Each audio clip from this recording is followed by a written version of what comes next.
welcome back to Food Prep Guide. Today's video is all about chickens. We kind of have a lot going on with chickens around our property.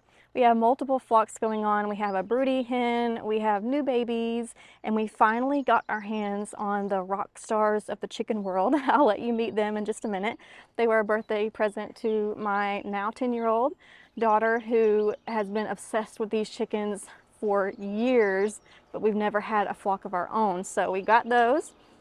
And I want to share with you, I want to show you the mama and the new hens. And then we had to, because of an incident that happened yesterday, which I'll explain to you in just a minute, we had to very quickly finish our chicken tractor, that we are moving to a whole new system of chicken setup, chicken living arrangements. So we're going to talk about that too, and just let you meet all of the new critters that are on the homestead.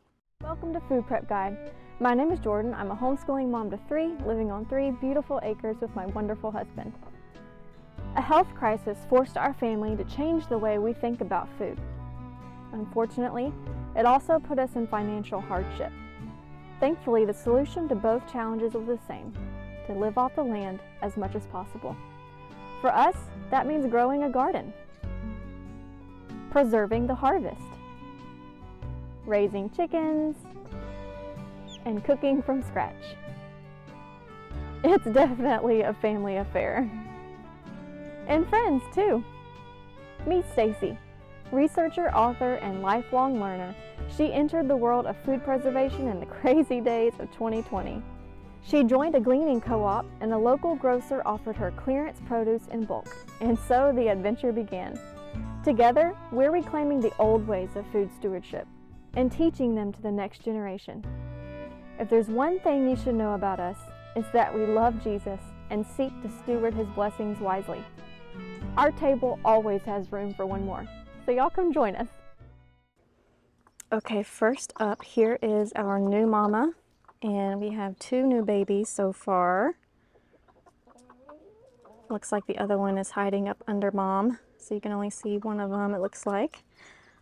So yesterday, my daughter came running in the house saying that the broody hen had started hatching chicks, and one of the baby chicks met her at the coop door, which they shouldn't be able to access. So here's our coop right there. About halfway, about right here, we have a door, and on this side is completely enclosed where we have mama and babies.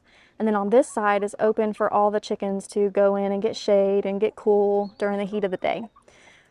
This door right here, I think the wood maybe is just really old and has started decaying, but we had to make some repairs to that door, which we made in preparation for this hen to have her babies. And we thought we did a good job. We thought we sealed up all the gaps, but apparently we didn't, because one of those baby chicks found a way out. Thankfully, my daughter found the chick before one of these roosters did, because they will absolutely kill that chick in a heartbeat.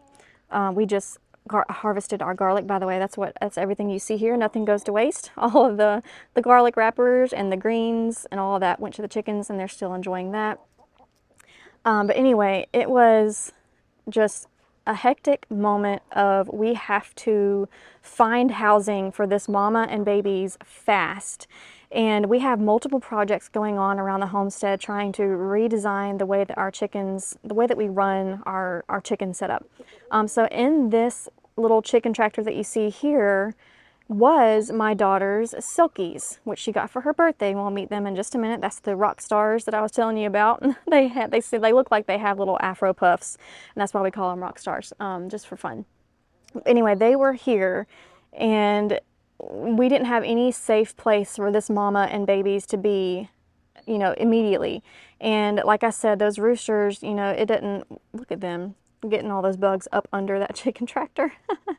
They're also picking the food that's falling from underneath the chicken tractor. That's funny. But anyway, so we had to basically move the silkies to the unfinished chicken tractor that I'll show you in just a minute, in order to put mama and hens in here. Now, we do have the incubator set up inside, because sometimes when mama hens hatch out a couple of chicks, like I said, she only has 2 right now, sometimes they will essentially forget about the other eggs and or maybe they think that that's all that's going to hatch, and so they start moving into raising chicks instead of laying on eggs to finish out hatching more. She has about 15 more eggs underneath her, and we would really like a whole lot more to hatch besides just 2. So we're watching her. She seems to be sitting on them. As you can see right now, she's sitting on them. She does get up throughout the day and she takes the chicks to food and water. So she is a good mama so far. As long as she is sitting on those eggs throughout the day, we keep coming out here and checking. As long as she's sitting on them for the most part of the day, we're just going to let her keep them, and hopefully she will hatch out more naturally and we won't need the incubator. But we do have the incubator on standby. Oh, there's the other chick coming out. Let's see if I can get a good view of the other one. It is super cute. It's dark brown with a little white tushy. I don't know if you can see that, but anyway, she has 2 adorable chicks at the moment. But it was a scramble trying to get things finished up. So now I'm going to take you over to our brand new chicken tractor and show you the new design that we are going to be doing moving forward and help let you meet the silkies. By the way, if you're going to be raising chickens, go ahead and plan on having just one little cage set aside as your nursery, your hospital, your aviary. Just something where you can place an injured bird and nurse it back to health where it won't come into contact with the other birds. So this little hen, she wasn't sick, but she was the rooster's favorite, and they were just on her far too much, and they actually pecked off the feathers of her back so far and actually punctured her skin. Now it is completely common for them to peck off the feathers on the hen's back, and that's not really too big of a deal. But in this case, it was just so bad that their beaks actually punctured through her skin. So we have her in here separated and healing, and she's doing fantastic. She gets her own food, water, and just a little bit of hay to sit on, but she's doing great. So just have a little crate on standby. We've used dog kennels in the past. There's our burn pile. But we've used dog kennels in the past, just something that we can very quickly, when we have a sick or injured bird, go ahead and separate them so that they can heal and thrive and then get integrated back into the flock. Okay, here is our new chicken tractor. Let me let you meet the silkies real quick, and then we'll talk about this design because I really, really love it. Hi, what you doing? This right here, who is striking a pose, that's Splash. I see their little heads. That's why my daughter loved them so much, I think. They just look so fun. They have feathers that go all the way over their toes, all the way over their feet. This black one here, her name is Madeline, or Madeline. I don't know how for sure how my daughter's pronouncing it, whether it's Madeline. Oh, hi!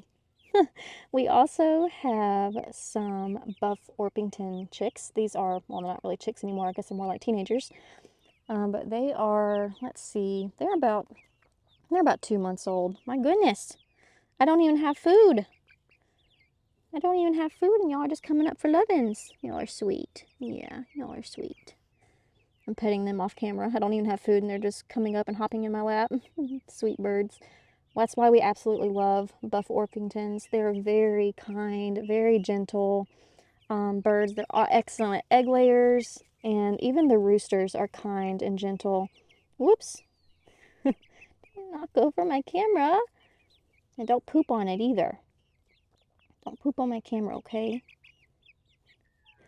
Okay, over here in the back, who's a little bit more shy, there's another white silk. Actually, they're called Splash.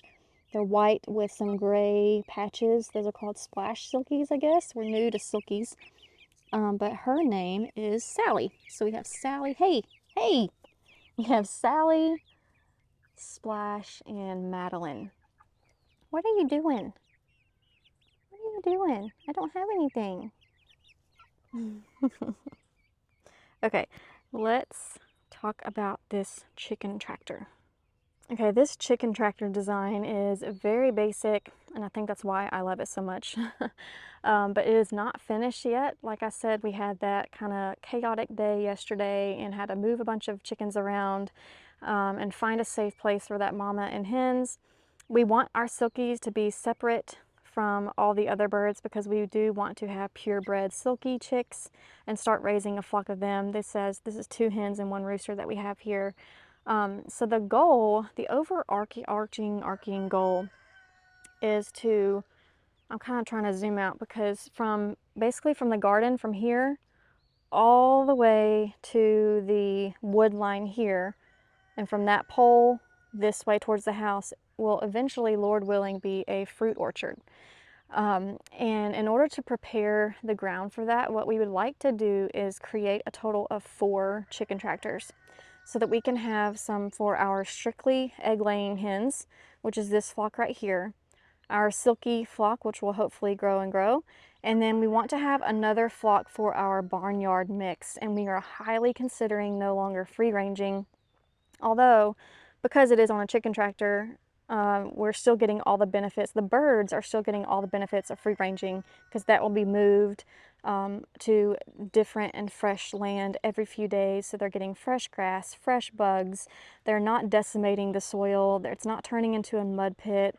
And we can find all the eggs. That is the issue. The 2 issues that we are trying to decide, is this an issue that we want to fix, or is it something we can live with? And that is having to hunt down the eggs and oftentimes not being able to find them all.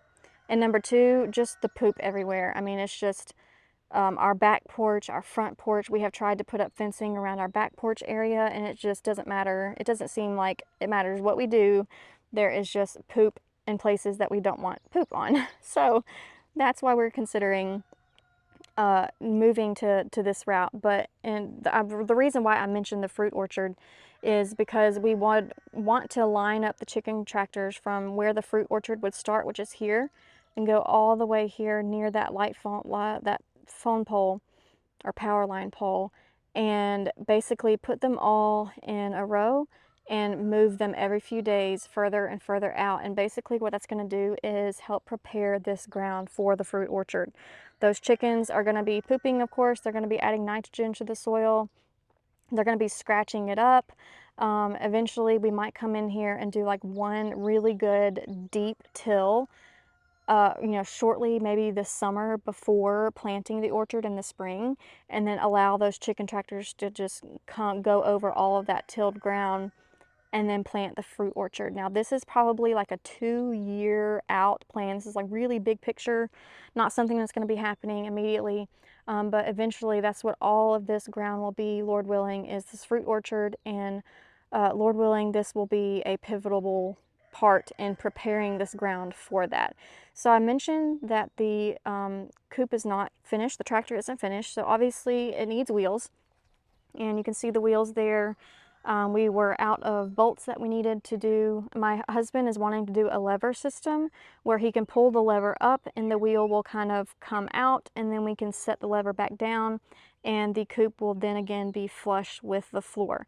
I'm not 100% sure. I don't understand all the ins and outs of how it's going to work, but he does. He is excellent at figuring things out like that, and we just need some bolts that we didn't have on hand. So the wheels still need to be put on. You will notice that there are absolutely no laying boxes. We have a little bit of time to figure that out. Like I said, these birds are only about 2 months old, and the silkies are about 4 months old. Birds start laying in general at 6 months, so we have a couple months to figure this out. But my husband did go ahead and build the bottom structure for the nesting boxes. That's where they're going to be, and he is saying he thinks we should test out some 5-gallon buckets as nesting boxes, which I think is a fantastic idea. It's frugal. It's not something we have to pay for. We have plenty of 5-gallon buckets on hand. We're only planning on doing 3 right through here.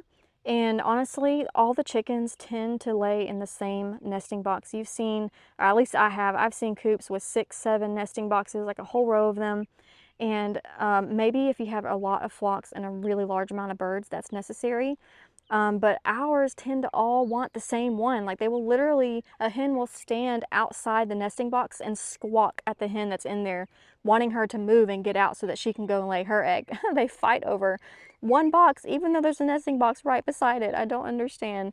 But that's why we are only doing 3 nesting boxes. And then right here, along kind of about halfway up, We are going back and forth between doing 2 roosting bars here so that they can just get up and roost. They like to roost at night.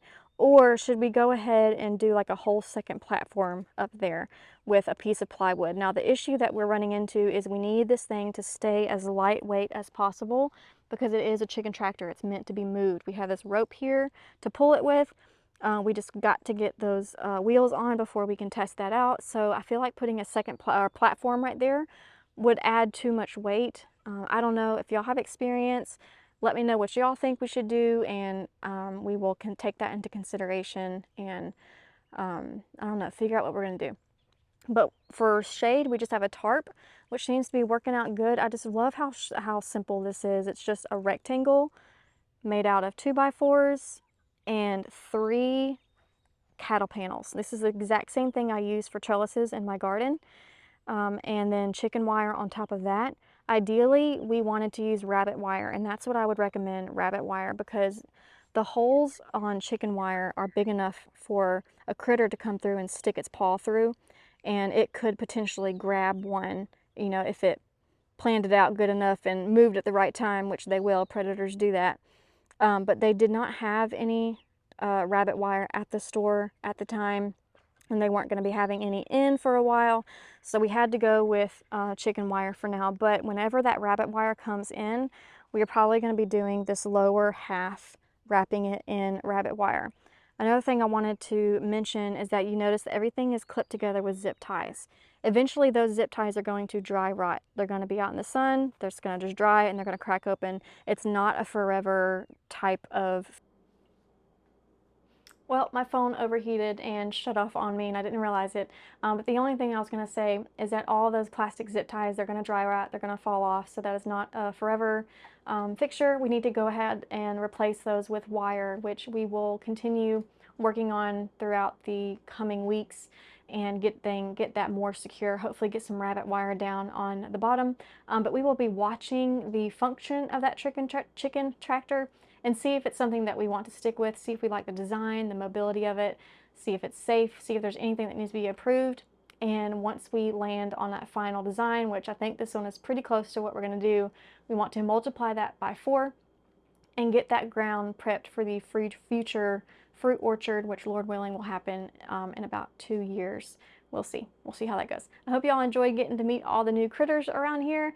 They certainly add some fun to the property. That's all for today, and we'll see you next time. Bye.